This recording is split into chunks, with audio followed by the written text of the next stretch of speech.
আলোচনায় অংশগ্রহণের জন্য আমি প্রথমেই আহ্বান জানাচ্ছি মাননীয় সদস্য জনাব আশিকুল্লাহ রফিক, কক্সবাজার ২। আপনার সময় ৫ মিনিট। ধন্যবাদ মাননীয় স্পিকার। জাতীয় সংসদের 2024-25 যে বাজেট পেশ, সেই বাজেট পেশের উপর সাধারণ আলোচনায় অংশগ্রহণের সুযোগ দেওয়ার জন্য আপনার প্রতি কৃতজ্ঞতা জানাচ্ছি। আমি আমার এই বাজেট আলোচনার শুরুতেই সর্বকালের সর্বশ্রেষ্ঠ বাঙালি জাতির জনক বঙ্গবন্ধু শেখ মুজিবুর রহমানের প্রতি গভীর শ্রদ্ধা জানাচ্ছি। একই সাথে 15 আগস্টের নিহত বেগম মুজিব, তার 3 পুত্র সন্তান সহ নিহত সকল শহীদদের প্রতি গভীর শ্রদ্ধা জানাচ্ছি। জাতীয় 4 নেতা, ভাষা আন্দোলন, মহান স্বাধীনতা যুদ্ধে নিহত শহীদদের প্রতিও শ্রদ্ধা জানাচ্ছি। একই সাথে এটি জুন মাস, গত 23শে জুন বাংলাদেশ আওয়ামী লীগের আমরা প্লাটিনাম জয়ন্তী উদযাপন করলাম।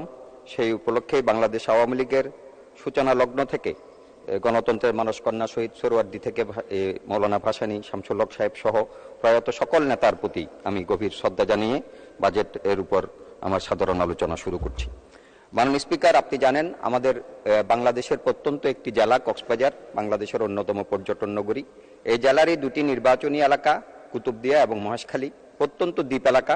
সেই দ্বীপ এলাকা থেকেই আমি মাননীয় প্রধানমন্ত্রী জননেত্রী শেখ হাসিনার দল বাংলাদেশ আওয়ামী লীগ থেকে পরপর 3বার দলীয় মনোনয়ন পেয়ে নির্বাচিত হয়ে আমি এখানে আসার সুযোগ পেয়েছি। সেজন্য আমি মাননীয় প্রধানমন্ত্রীর প্রতি, বঙ্গবন্ধু কন্যা জননেত্রী শেখ হাসিনার প্রতি কৃতজ্ঞতা জানাচ্ছি এবং আমার নির্বাচনী এলাকার জনগণের প্রতি গভীর কৃতজ্ঞতা জানাচ্ছি।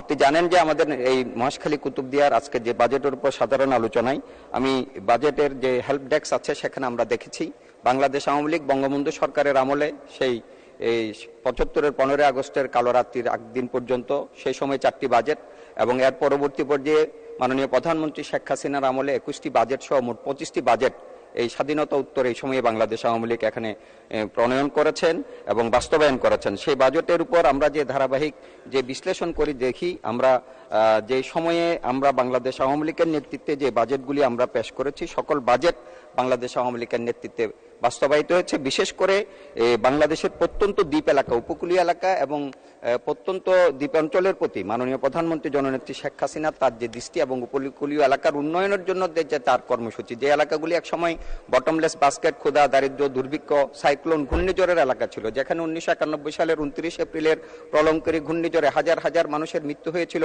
বিরোধী দলের চেয়ারে বসে সেখান থেকে ঘুরে এসে তিনি বলেছিলেন লক্ষ লক্ষ মানুষ গরু ছাগলের সাথে তাদের দাফন হচ্ছে। সেই সময় তৎকালীন সময়ের প্রধানমন্ত্রী উপহাস করে বলেছিল যে যত লোক মারা যাওয়ার কথা তত লোক মারা যায়নি। আজকের প্রধানমন্ত্রী বঙ্গবন্ধু তনয়া জননেত্রী শেখ হাসিনা তখন বিরোধী দলের চেয়ার থেকে বলেছিলেন যে কত লোক মারা গেলে তত লোক হবে।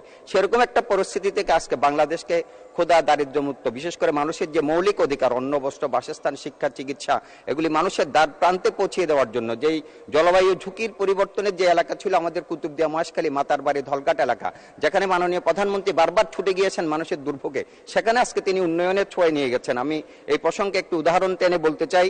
গত 11ই নভেম্বর মাননীয় প্রধানমন্ত্রী কক্সবাজার রেললাইন উদ্বোধনের জন্য কক্সবাজার তিনি গিয়েছিলেন। সেই সময় তার সেই প্রোগ্রামে আমাদের মহেশখালীতে জনসভা এবং মাতারবাড়ি গভীর সমুদ্র বন্দর এবং মাতারবাড়ির বিদ্যুৎ প্রকল্পের উদ্বোধনের কর্মসূচি ছিল।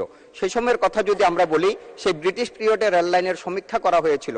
সেই ব্রিটিশ গেল, পাকিস্তান গেল, বাংলাদেশের জেনারেলদের দুঃশাসন গেল, বেগম খালেদা জিয়ার লুটেরা শাসন গেছে, কেউ আমাদেরকে কক্সবাজারে রেললাইন দিতে পারে নাই, পর্যটন শিল্পের উন্নয়নের জন্য কোনো কাজ করতে পারে নাই। সেটিও স্বাধীনতার জনক বঙ্গবন্ধু তার কন্যা শেখ হাসিনাই তিনি আমাদের কক্সবাজারকে রেললাইন দিয়ে গেছেন এবং সেটিকে দ্বিতীয় ফেজে তিনি মাতারবাড়ি পর্যন্ত নিয়ে গিয়ে আমাদের মাতারবাড়ি গভীর সমুদ্র বন্দরের সাথে সেটিকে কানেক্টেড করবেন সেই ঘোষণা তিনি সেই মাতারবাড়ির জনসভায় দিয়েছেন। যে মাতারবাড়িতে তিনি 95 সালের 29 এপ্রিলের 91 সালের 29 এপ্রিলের ক্ষতিগ্রস্ত মানুষগুলি থেকে দেখার জন্য 95 সালে সেখানে গিয়েছিলেন।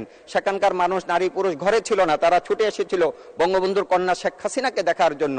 তিনি সেই মাতারবাড়ির জনসভায় তিনি সেই 95 সালে বলেছিলেন এটি আমার দ্বিতীয় মায়ের বাড়ি, দ্বিতীয় টুঙ্গিপাড়া। আর তিনি যখন গত 11ই নভেম্বর 2023 সাল সেই মাতার বাড়ি গেছেন, তখন তিনি বলছেন যে এটি আর টুঙ্গিপাড়া থাকবে না, এটি সিঙ্গাপুর হয়ে যাবে, এটি বাংলাদেশের মানুষের অর্থনৈতিক গেটওয়ে হিসাবে এই মহেশখালী বিবেচিত হবে, এই কক্সবাজার জেলা বিবেচিত হবে, এই মাতার বাড়ি বিবেচিত হবে।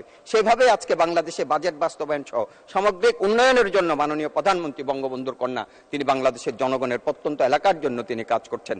আজকে আমাদের মহেশখালীর কথা আমরা যদি বলি যে বেড়িবাঁধ অরক্ষিত ছিল, সেই বেড়িবাঁধ বেড়িবাঁধগুলোকে সুরক্ষা দেওয়া হয়েছে, যদিও আগামী দিনে সেখানে সুপার ডাইকের মাধ্যমে সেগুলি আরো অনেক বেশি শক্তিশালীভাবে গড়ে তোলা হবে।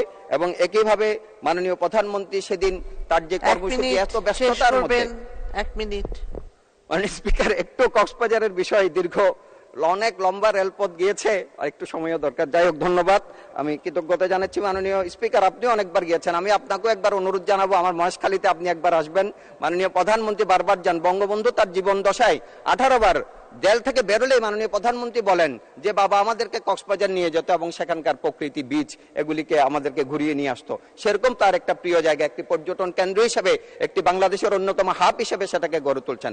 আজকে কক্সবাজার জেলা আপনি মায়ানমারের সাথে তাদের যে রোহিঙ্গা জনগোষ্ঠীকে মানবিক আশ্রয় প্রদানের মধ্য দিয়ে আজকে মাদার হিউম্যানিটি নামে প্রধানমন্ত্রী আখ্যায়িত হয়েছেন। আজকে তাদের জাতিগত সংঘাতের কারণে আজকে সেন্ট মার্টিন সহ সমগ্র বিষয়ে আজকে এখানে ঝুঁকির বিষয় চলে আসছে। আজকে মাননীয় প্রধানমন্ত্রীর প্রশ্নোত্তর পর্বের যে প্রশ্নটা এখানে ছিল, সেটিও বাংলাদেশের সেনাবাহিনী এবং সামরিক খাতে তার কি করণীয় সেটির কথাও যদি আমরা বলতে চাই, তাহলে কক্সবাজারের 10 ডিভিশনের সেখানে সেনাবাহিনীর একটি ইউনিট সেনাবাহিনীর গঠন করা হয়েছে, ক্যান্টনমেন্ট গঠন করা হয়েছে।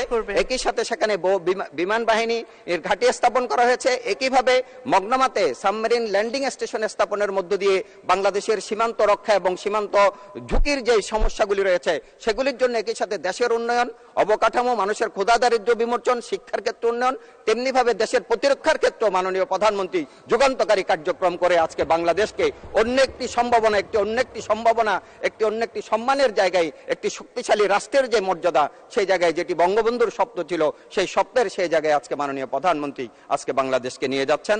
তাই আজকে যেহেতু সময়ের স্বল্পতা আছে, আমি কথা বাড়াতে চাই না। মাননীয় স্পিকার, আপনিও কক্সবাজারে গিয়েছেন, আমি সকলকেই বলবো আজকে কক্সবাজারে আরো ব্যাপকভাবে ইনভেস্টমেন্ট আসা দরকার। আজকে মেরিন ড্রাইভকে 4 লেনে উন্নীত করা হচ্ছে, কক্সবাজার সড়ক 4 লেনে উন্নীত হচ্ছে, কক্সবাজারের টেকনিক্যাল কলেজ এবং স্কুল, অবকাঠামো, মেডিকেল কলেজ, মেডিকেল সেগুলির উন্নয়ন হচ্ছে। সামগ্রিকভাবে আজকে কক্সবাজার বাংলাদেশের অর্থনীতিতে একটা বিশেষ অবদান রাখবে বলেই আমরা মনে করি কক্সবাজারে আরো বিনিয়োগ হওয়া দরকার। এবং বৈদেশিক বিনিয়োগ আকৃষ্ট করার জন্য ইতিমধ্যেই মাননীয় প্রধানমন্ত্রী থাইল্যান্ডে গিয়েছে, 1 মিনিট শিল্পে ইনভেস্টমেন্ট করার জন্য থাইল্যান্ডের কাছে অনুরোধ জানিয়েছেন। তাদেরও একটি শক্তিশালী টিম ইতিমধ্যেই সেখানে আসার জন্য, পর্যটন শিল্প বিনিয়োগের জন্য। সোনাদিয়ার মতো ভার্জিন আইল্যান্ডগুলি রয়েছে। আজকে সেন্ট মার্টিনের উপর যদি আমরা ডিপেন্ডেন্টনেস কমাতে চাই, তাহলে মহেশখালী, মাতারবাড়ি, কুতুবদিয়া, এই সমস্ত আইল্যান্ডগুলি যেগুলি মাননীয় প্রধানমন্ত্রীর অত্যন্ত প্রিয় একটি জায়গা, সেই জায়গাগুলিকে আমরা আরো পর্যটন শিল্প, অন্যান্য এসপিএম প্রকল্প, এলএনজি প্রকল্প, পাওয়ার হাব এবং যে গভীর সমুদ্র বন্দর এবং সেগুলির কোঅর্ডিনেশনের জন্য ইতিমধ্যে মাননীয় প্রধানমন্ত্রী বিভাগীয় শহরের বাইরে কক্সবাজার একটি উন্নয়ন কর্তৃপক্ষ করে দিয়েছেন। পাশাপাশি তিনি মহেশখালী, মাতারবাড়ির উন্নয়নের জন্য আলাদা একটি কর্তৃপক্ষ ঘোষণা করার মধ্য দিয়ে একটি সমন্বিত উন্নয়ন এর মধ্য দিয়ে মহেশখালী, কক্সবাজার এগিয়ে যাবে, বাংলাদেশের অর্থনীতিতে অবদান রাখবে। আমরা চাই মাননীয় প্রধানমন্ত্রী শেখ হাসিনা তার যেই আজকে বাংলাদেশ আওয়ামী লীগের যে আমাদের প্লাটিনাম জুবলির এই অনুষ্ঠান, আজকে বঙ্গবন্ধুর নেতৃত্বে আমরা স্বাধীনতা পেয়েছিলাম বলেই, তার কন্যা শেখ হাসিনা 1981 সালের 17 মে দেশে এসেছিলেন বলেই আজকে বাংলাদেশকে আমরা এই ধারায় নিয়ে যেতে পেরেছি। ধন্যবাদ মাননীয় সদস্য।